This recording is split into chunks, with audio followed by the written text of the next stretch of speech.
Hello everyone.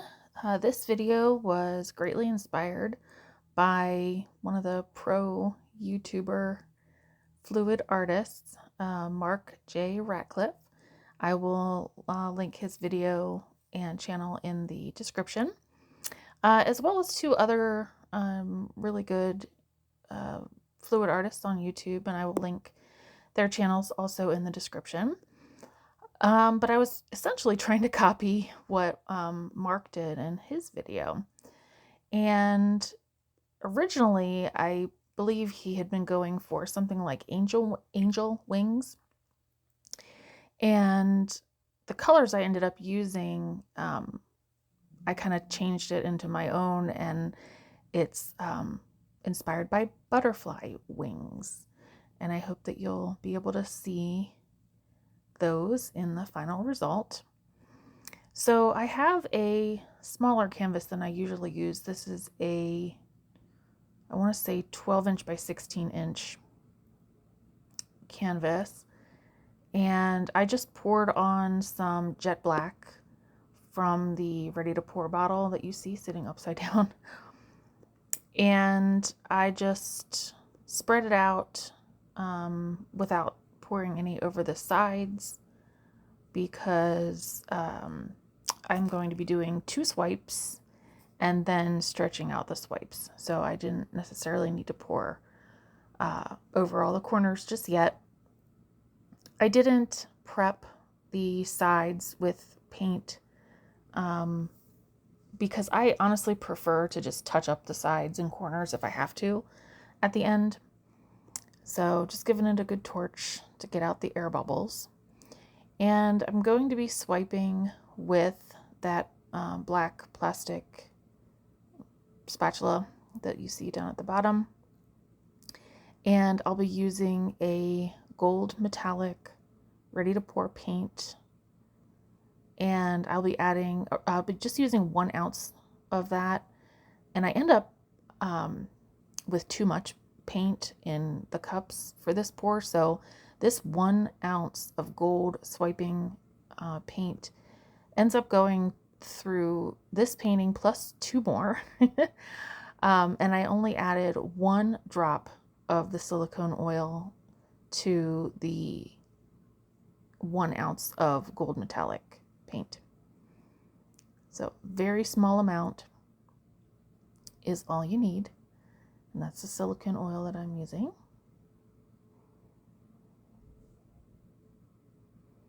So just 1 drop, and I'll mix it up with the popsicle stick. I haven't had a whole lot of luck with swipes in the past, but after watching, again, Mark's video, I thought I need to give that technique a try. So I'm glad I did.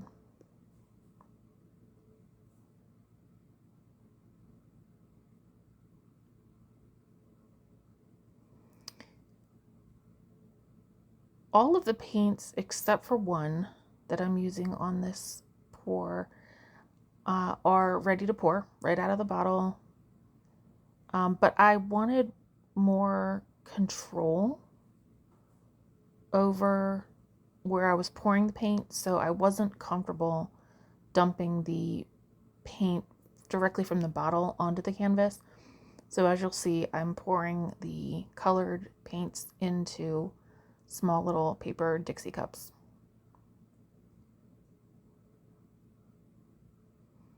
And that's a crimson red. I think I forgot to hold up the bottles of the other colors, but I'll tell you what they are. I did not add any silicone oil to any of the other colors, so the only thing that contains the silicone oil is the gold swipe color. So what I just poured there was some leftover white house paint. And in the past, when other artists have talked about using house paint, I'm like, what do you mean house paint? But they literally mean paint that you use in your house on walls. I thought they meant, like, you know how restaurants have a house dressing? Like, you have your own house paint? I don't understand. I kind of, you'll see at the end, I kind of regretted using the house paint, which was mixed with a little bit of water just to match the consistency of the ready to pour paints. The green is an olive green. The blue that I'm pouring is called like Peacock Teal Metallic. It's a beautiful color.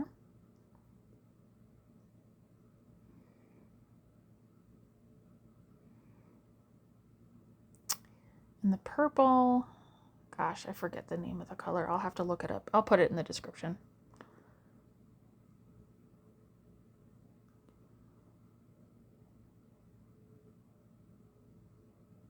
I wasn't necessarily going for colors of the rainbow, but it's kind of what ended up happening, which is okay with me.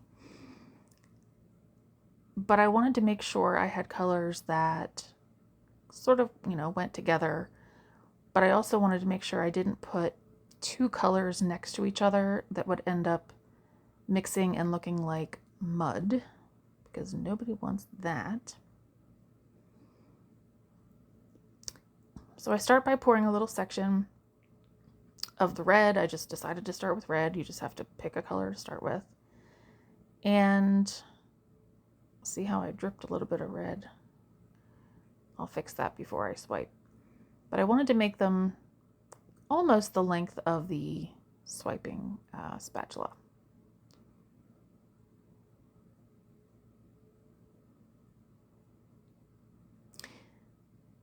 The paper that I am using underneath the canvas is like kind of like a freezer paper. I mentioned in one of my previous videos that we had been cleaning out my grandparents' house and I was trying to repurpose some of the items that I found, and I ended up finding this giant roll of white, I think it's freezer paper. I really don't even know, but it works perfectly because one side of it is kind of like plasticky, and the paint does not like bleed all the way through and make my table underneath wet with paint. So I realized I started with red, blue, and white. I wasn't trying to go for a patriotic color scheme, and it ends up working itself out in the end. Not that I'm opposed to it, but that wasn't the intent.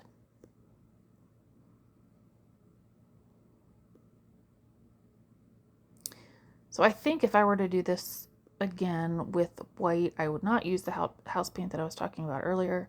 I would mix up my own, because I'm always out of the ready to pour white. I always run out of it because I always use it the most. So I've been lately just purchasing regular acrylic white paint and then mixing it with Floetrol with either a 1:3 or 1:4 ratio, plus some water, just a little bit of water. And I always try to match the consistencies of the paints that are in my ready to pour bottles. So I'm taking out, that's actually alcohol, 91% isopropyl alcohol in that spray bottle. And I cleaned off my palette or spatula, and I'm using a coffee filter to clean it off. And I'm excited to say that because for the longest time I had been using paper towels. But as you know, paper towels have, fiber in them, and they can leave little fuzzies on your materials. And I was watching a different fluid artist, and he had mentioned that he uses coffee filters to clean his paintings, I believe, before coating them, varnishing them. And I thought, that could apply in a lot of places. So whenever I can, I just use a coffee filter instead of a paper towel. Now, the coffee filters, of course, won't absorb the same amount of paint that a paper towel will. So you'll see eventually I do use a paper towel to wipe off the excess after the swipe. So I'm just loading up the end of the spatula with that gold paint. Again, this part is the only part that contains silicone. And I'm doing pretty much what Mark had done in his video. I think his angles were a little bit different with the directions of the paint, but I was just trying to recreate what he did because I loved it so much. Not applying a ton of pressure. You do not want to scrape the paint off of the canvas. You don't want to move the paint too much. You're just trying to lay the gold on top. Some of the paint will come up, and that's normal. And then I'm just wiping it on the paper towel. And then I do believe that well, let me see. I don't remember if I cleaned it with alcohol. Doesn't look like I did. Nope. Okay. Going straight back in with the gold for this wipe.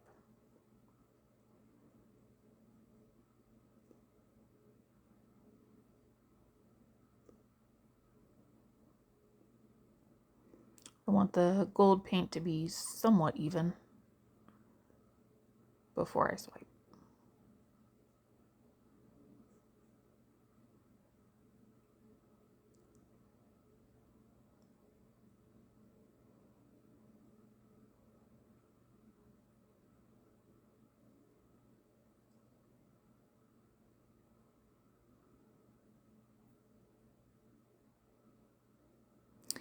Notice how much paint I have left in my little cups. Also notice I'm running out of the black paint over there on the left side, so I'm letting the rest of it drip into a cup. And there's the second swipe.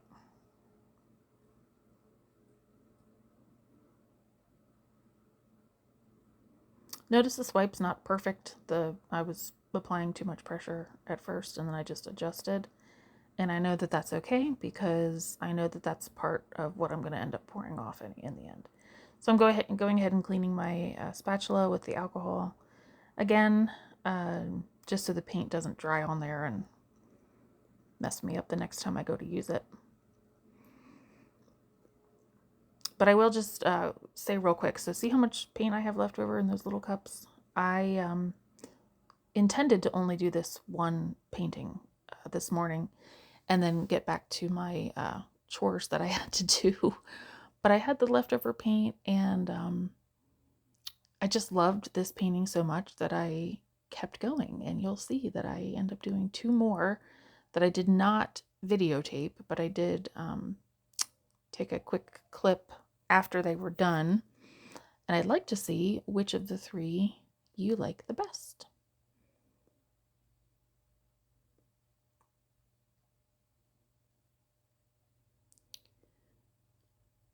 Okay, so I'm just picking an area. I know I want to kind of walk the paint down toward the bottom first because I don't want to keep those giant puddles of gold.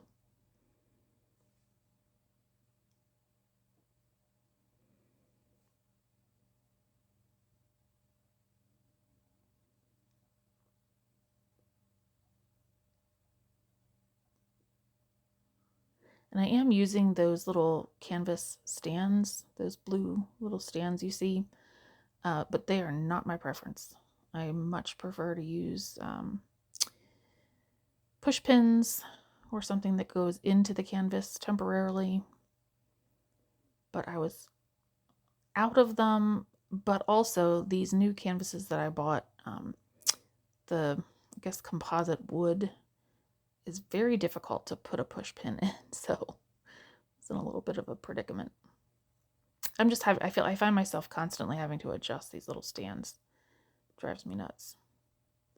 But they do the job. So I noticed that I was starting to lose part of the puddle that I wanted to keep. So I'm adding more of the black to let the black run off versus letting all of my gold run off.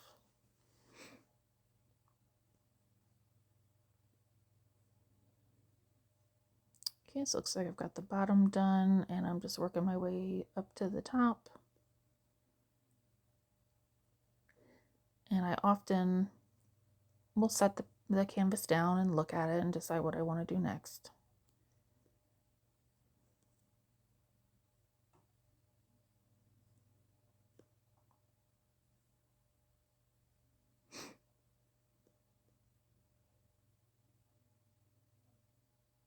So going for that corner there.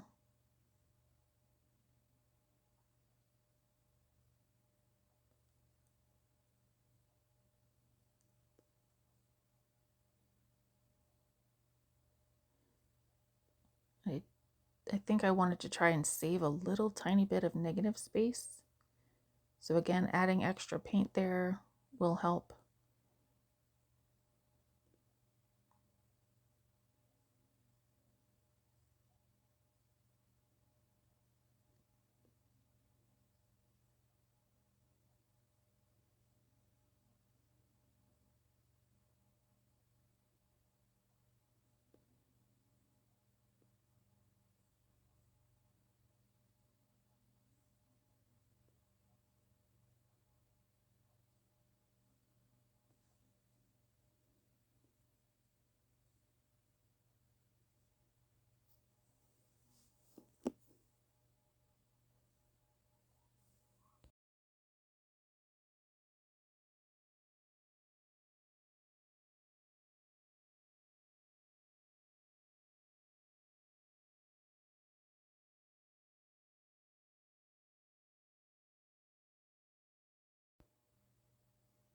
So I'm just grabbing some paint right near the bare spots.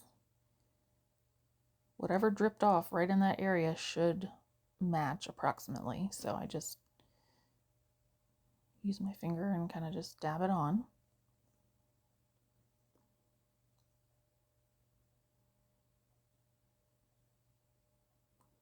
And so just finishing that last corner.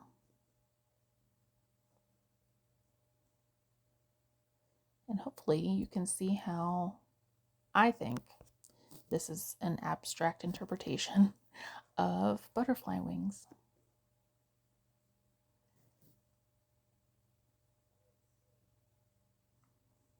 We're stepping back, we're looking at it, we're seeing if there's anything we want to adjust.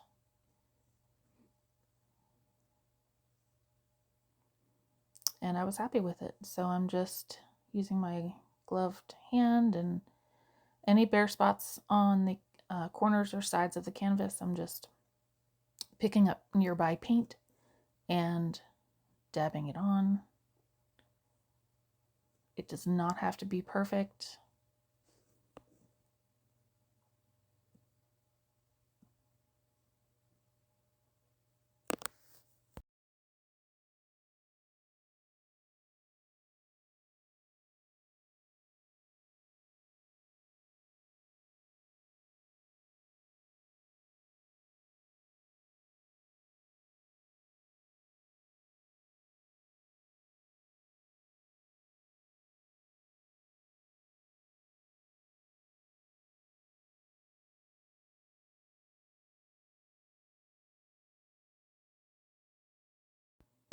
You may not be able to tell, but sometimes I just dab my finger, but also sometimes I kind of press and pull whatever paint is already on the canvas, and then I kind of just like pull it down. And that just helps to continue the pattern. It's a little hard to explain, but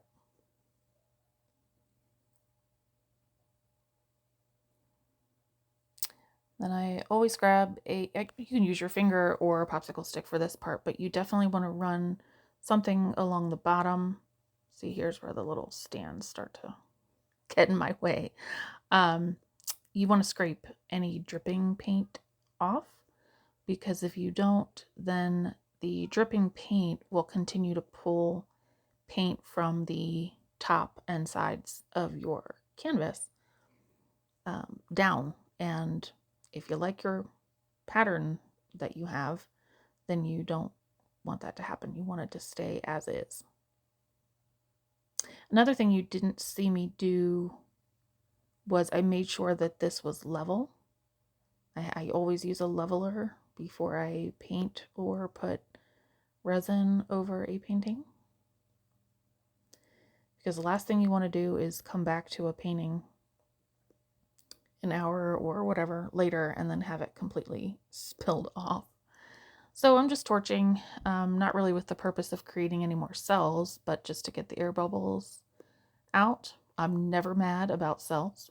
Never. And here is the close-up. Do you see that gorgeous gold lacing? Negative space. And more gold. There's not as much lacing there, but I'm still very happy with the cells.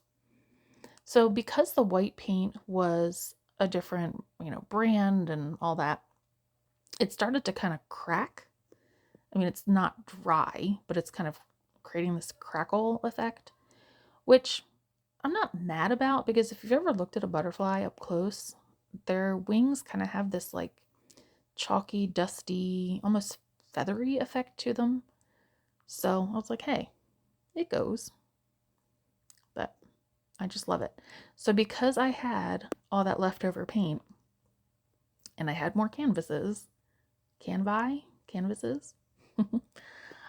I used the same colors, but just in a different way. Because if you remember, I didn't have much black left. Look at those cool wing tips. I loved it. Here's my second one. Again, I didn't record doing it, but I used that peacock teal metallic as my base. And then I used the same colors to create the sections of paint that I swiped with the gold again. And with the little bit of black I had left, I ended up putting actual dots of the black around the edges, and then I stretched it out. So that's kind of what created those little black splotches. Love it. Love the lacing. Love the colors. And then this was my third and final one. I apologize for the fluorescent lighting. I'm in my garage. There's nothing professional about this setup here. And this time I used the olive green as my background. And I think I had a couple of drops of black in there, but they ended up getting lost. But same colors, the red, the purple, but no white. I meant to say that. No white in this one or the teal one. And I just love it. Same strategy, just different colors. This is it from the other angle because I was trying to get a better angle without the fluorescent light. So, and then back to the first one, I just wanted to show you how the white was starting to change just a little bit, creating different types of cells and stuff. Again, I don't mind it. It just was kind of unexpected. So, yep, I cover everything with nets and let them dry for at least 24 hours before moving them to a different area to dry for several weeks before even considering putting anything on top. All right, so here's number one. Here's number two.